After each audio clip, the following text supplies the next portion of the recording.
नमस्कार विद्यार्थी मित्रांनो, इयत्ता 10वीच्या विज्ञान विषयाच्या तासिकेमध्ये आपले सर्वांचे स्वागत आहे। तर आज आपण इयत्ता 10वीच्या विज्ञान विषयातील घटक अभ्यासणार आहोत, तो म्हणजे सजीवातील जीवन प्रक्रिया भाग 1। तर या घटकातील आपण उपघटक अभ्यासणार आहोत, तो म्हणजे सजीव व ऊर्जा निर्मिती।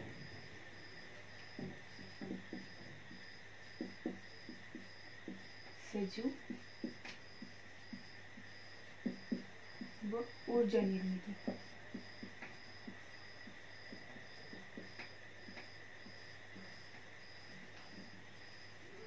तर आपण आधी मागील इयत्तेत अभ्यासले की सजीव म्हणजे काय। तर सजीव म्हणजे एका ठिकाणाहून दुसऱ्या ठिकाणी हालचाल करतात। तसेच जर आपण वनस्पती पाहिले तर वनस्पती हे एका ठिकाणाहून दुसऱ्या ठिकाणी जाऊ शकत नाही, पण ते तरी सुद्धा सजीव आहेत। का तर वनस्पती म्हणजे झाडांची वाढ होते, म्हणजे त्यांची हालचाल होते, म्हणून वनस्पती ह्या सुद्धा सजीव आहेत। हे आपण मागील इयत्तेत अभ्यासले आहे। तर या इयत्तेमध्ये आपण सजीवातील जीवन प्रक्रिया भाग 1 या घटकातील सजीव व ऊर्जा निर्मिती हे पाहणार आहोत। तर आपण पाहिले की शरीरामध्ये अनेक प्रकारच्या संस्था असतात, तसेच त्या अविरतपणे कार्य करत असतात। तर ह्या संस्था कोणकोणत्या, तर पचन संस्था, श्वसन संस्था, शरीरातील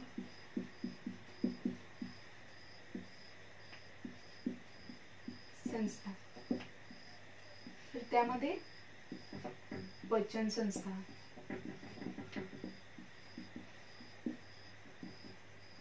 श्वसन संस्था,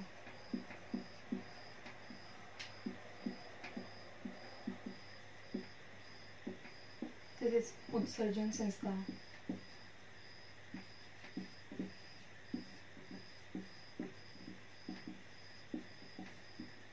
रक्ताभिसरण संस्था,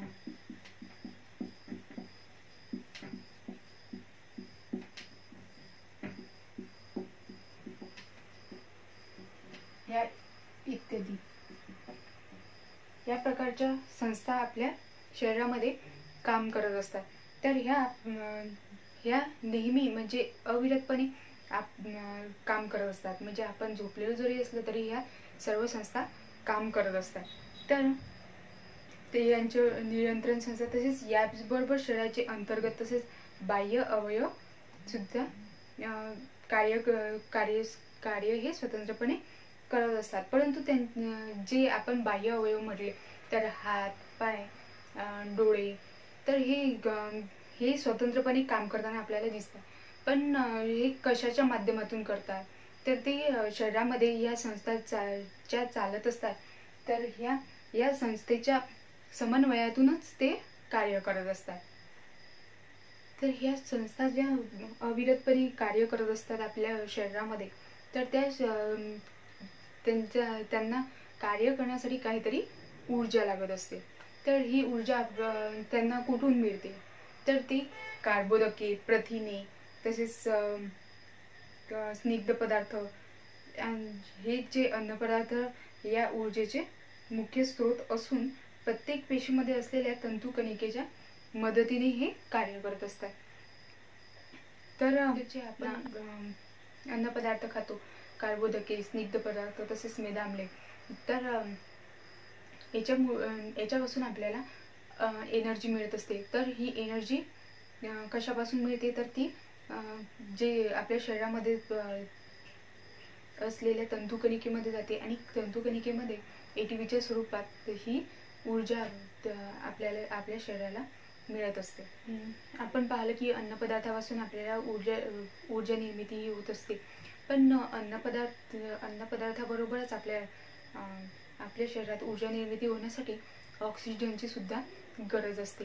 तर ऑक्सिजनची सुद्धा आवश्यकता असते। तर हे सर्व घटक परिवहन संस्थेद्वारे पेशीपर्यंत पोहोचतात। तसेच नियंत्रण संस्थेची ही सर्व प्रक्रियेवर नियंत्रण असते। म्हणजेच ऊर्जा निर्मितीसाठी प्रत्येक जीवन प्रक्रिया आपल्या परीने हातभारही लावतच असते.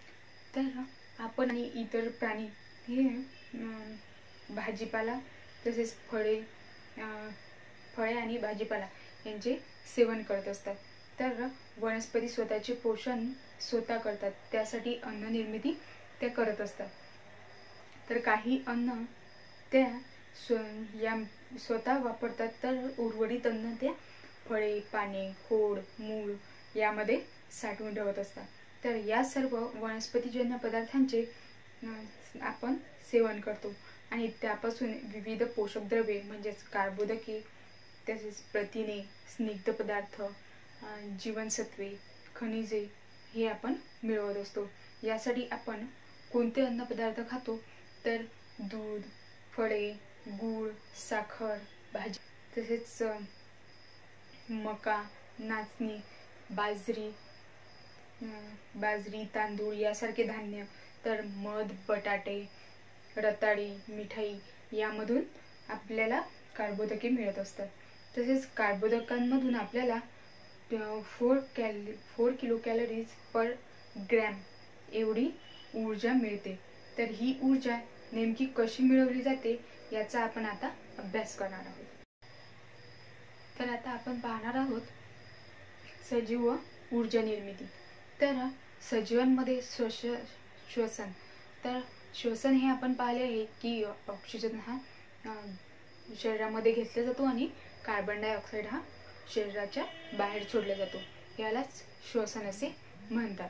तर आपण पाहिलं तर सजीवांमध्ये श्वसन हे शरीर स्तरावर आणि पेशी स्तरावर अशा दोन स्तरावर होत असते. तर शरीर स्तरावर होणाऱ्या श्वसनात ऑक्सिजन आणि कार्बन डायऑक्साईड या वायूंचे शरीर आणि सभोवतालचे वातावरण यामध्ये देवाणघेवाण होत असते. म्हणजेच आपल्या शरीराला ऑक्सिजनची आवश्यकता असते, ते आपण श्वासात मार्फत घेत असतो आणि कार्बन डायऑक्साईड हा उच्छ्वासाच्या द्वारे आपण बाहेर सोडत असतो. तर अशा प्रकारे आपण वातावरणामध्ये आपल्या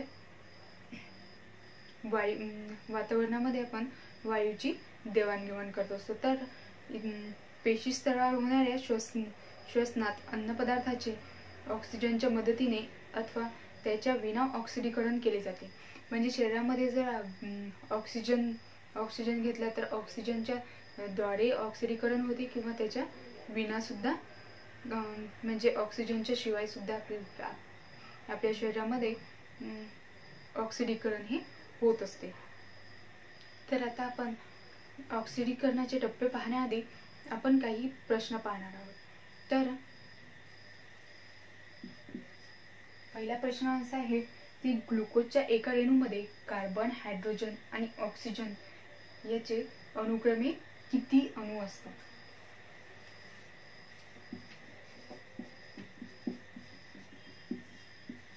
ग्लुकोजमध्ये कार्बन, हायड्रोजन आणि ऑक्सिजन याचे अनुक्रमे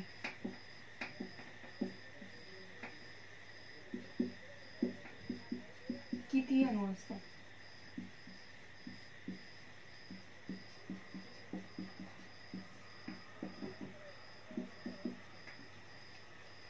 तर आपण आधी मागील इयत्तेत सुद्धा आपण ग्लुकोजचं पाहिलं आहे. तर आपल्या सर्वांनाच माहिती असणार. तर ग्लुकोजमध्ये कार्बनचे 6 अणू, हायड्रोजनचे 12 आणि ऑक्सिजनचे 6 अणू हे समाविष्ट असतात.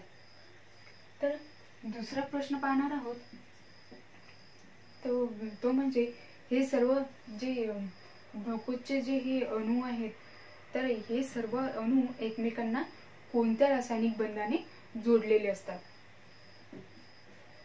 तर कार्बन, हायड्रोजन आणि ऑक्सिजन हे कोणत्या बंधाने जोडलेले असतात? तर सहसंयुज बंध. तर ग्लुकोजमध्ये सहसंयुज बंधाने कार्बन, हायड्रोजन आणि ऑक्सिजन यांचे अणु हे बंधाने जोडलेले असतात. तर सहसंयुज बंधाने जोडलेले असतात.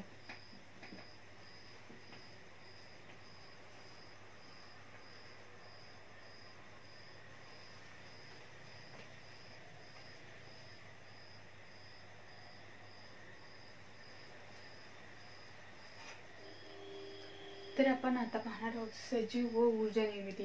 तर सजीव व ऊर्जा निर्मिती याच्यामध्ये आपण जर पाहिलं तर जे आपण अन्नपदार्थ खातो त्यापासून आपल्याला ऊर्जा मिळत असते हे आपण पाहिलं. तसेच आपण जे अन्नपदार्थ खातो त्यातील प्रामुख्याने कार्बोदकांचा उपयोग हा मुख्यत्वे दररोज आवश्यक असणारी ऊर्जा मिळवण्यासाठी केला जातो. तर ही ऊर्जा आपल्याला एटीपीच्या स्वरूपात मिळवली जाते. तर त्यासाठी पेशींमध्ये ग्लुकोज व कार्बोदकांचे टप्प्याटप्प्याने ऑक्सिडीकरण केले जाते. तर या सर्व प्रक्रियेला पेशी स्तरावरील श्वसन असे सुद्धा म्हणतात. तर सजीवांमध्ये पेशी स्तरावर होणारे श्वसन हे 2 प्रकारचे असते. तर सजीवांमध्ये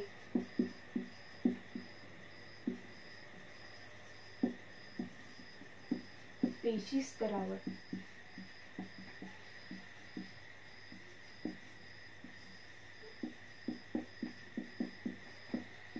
होणारे श्वसन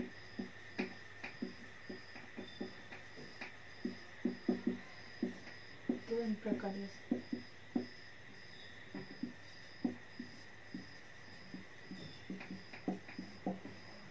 तर त्यापैकी पहिलं म्हणजे ऑक्सिशोषण.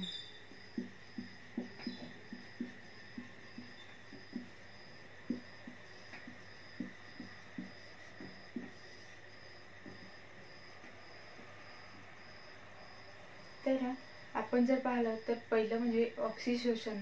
तर आणि एक स्तरावर होणारे श्वसन हे 2 प्रकारचे असते.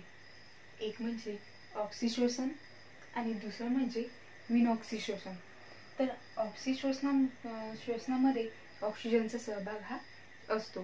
तर श्वसनामध्ये ऑक्सिजनचा सहभाग हा नसतो. तर आपण ऑक्सिशोषणाचा पाहणार आहोत आधी. तर त्याआधी आपण त्याचे टप्पे पाहणार आहोत. म्हणजे ऑक्सिशोषणामध्ये 3 टप्प्यामध्ये ग्लुकोजचे ऑक्सिडीकरण होत असते. तर आता आपण ऑक्सिशोषण हे अभ्यासणार आहोत. तर आपण पाहिलं की पेशी स्तरावर 2 प्रकारचे श्वसन हे होत असते.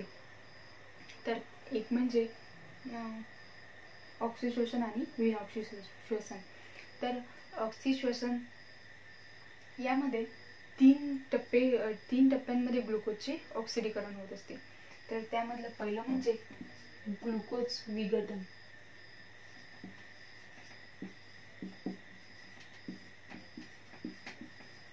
ग्लुकोज विघटन म्हणजेच ग्लायकोलिसिस.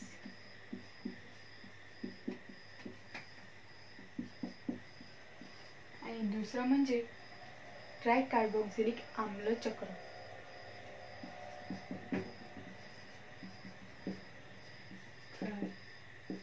कार्बोक्सिलिक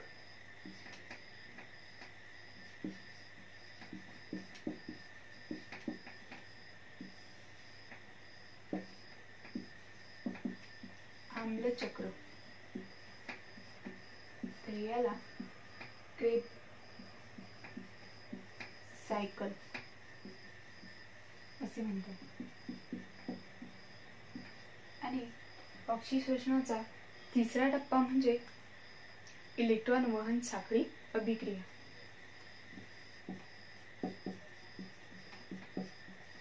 इलेक्ट्रॉन वहन साखळी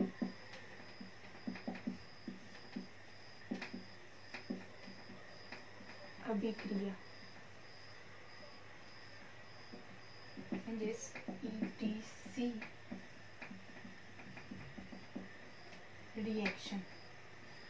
तर अशा प्रकारे ऑक्सिशोषणामध्ये ग्लुकोजचे ऑक्सिडीकरण होण्यासाठी तीन ग्लुकोजचे ऑक्सिडीकरण हे 3 टप्प्यामध्ये होत असते. तर ग्लुकोज विघटन, ट्रायकार्बॉक्झिलिक आम्ल चक्र आणि तिसरं म्हणजे इलेक्ट्रॉन वहन साखळी अभिक्रिया. ग्लुकोज विघटन हे आपण आता पाहणार आहोत. तर ग्लुकोजचे विघटन हे पेशीद्रव्यात होत असते. तर पेशीद्रव्यात घडणाऱ्या या प्रक्रियेमध्ये ग्लुकोजच्या एका रेणूचे टप्प्याटप्प्याने विघटन होऊन पायरुव्हिक आम्ल, ATP, NADH2 आणि पाणी यांचे 2 रेणू तयार होतात. तर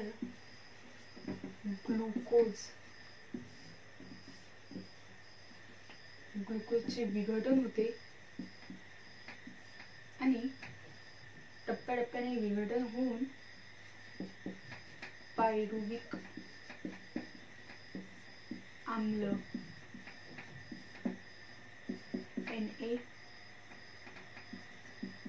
NADH2, ATP आणि पाणी यांचे प्रत्येकी 2 रेणू हे तयार होतात. तर ही झाली ग्लुकोज विघटन प्रक्रिया म्हणजेच ग्लायकोलिसिस प्रक्रिया. तर याच्यामध्ये ही जी प्रक्रिया आहे ती पेशीद्रव्यामध्ये घडून येते. तर पेशीद्रव्यामध्ये ग्लुकोजचे विघटन हे टप्प्याटप्प्याने होऊन पायरुव्हिक आम्ल, NADH2 तसेच ATP आणि पाणी यांचे प्रत्येकी 2 रेणू तयार होतात. तर आपण ऑक्सिशोषणामधला ग्लुकोजचे विघटन करणारा दुसरा टप्पा अभ्यासणार आहोत. तो म्हणजे ट्रायकार्बॉक्झिलिक आम्ल चक्र. तर ट्रायकार्बॉक्झिलिक आम्ल चक्र हे तंतुकणिकेमध्ये घडून येत असते. तर सर्वात आधी ॲसिटिल कोएन्झाईम A जे रेणू असतात ते तंतुकणिकेमध्ये जातात आणि तंतुकणिकेमध्ये गेल्यावर त्यावर ट्रायकार्बॉक्झिलिक आम्लचक्र ही चक्रीय अभिक्रिया राबवली जाते. म्हणजेच ॲसिटिल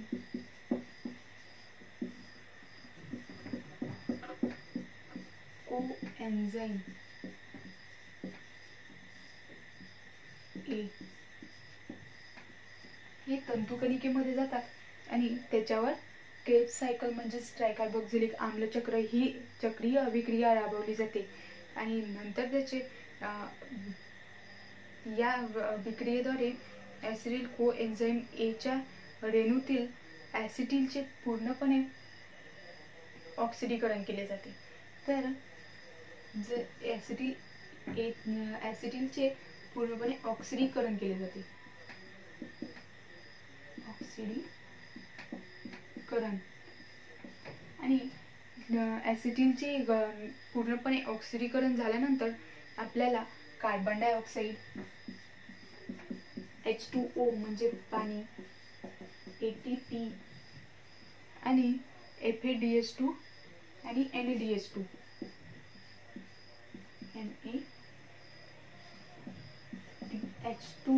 तसेच FADH2 तर हे आपल्याला ट्रायकार्बॉक्झिलिक आम्लचक्रामध्ये मिळतात. म्हणजेच आपल्याला ATP सुद्धा मिळाली म्हणजे याच्यापासून आपल्याला एनर्जी मिळेल. तर ग्लुकोजचे विघटन करण्याचा तिसरा टप्पा म्हणजेच इलेक्ट्रॉन वहन साखळी अभिक्रिया.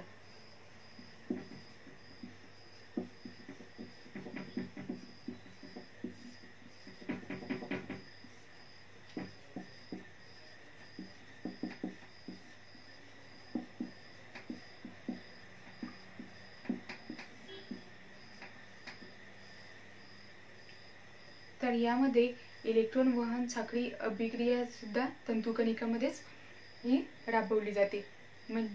तर वरील सर्व प्रक्रियांच्या वेळी तयार झालेल्या NADH2 च्या प्रत्येक रेणूपासून 3 आणि FADH2च्या प्रत्येक रेणूंपासून 2 ATP रेणू मिळतात.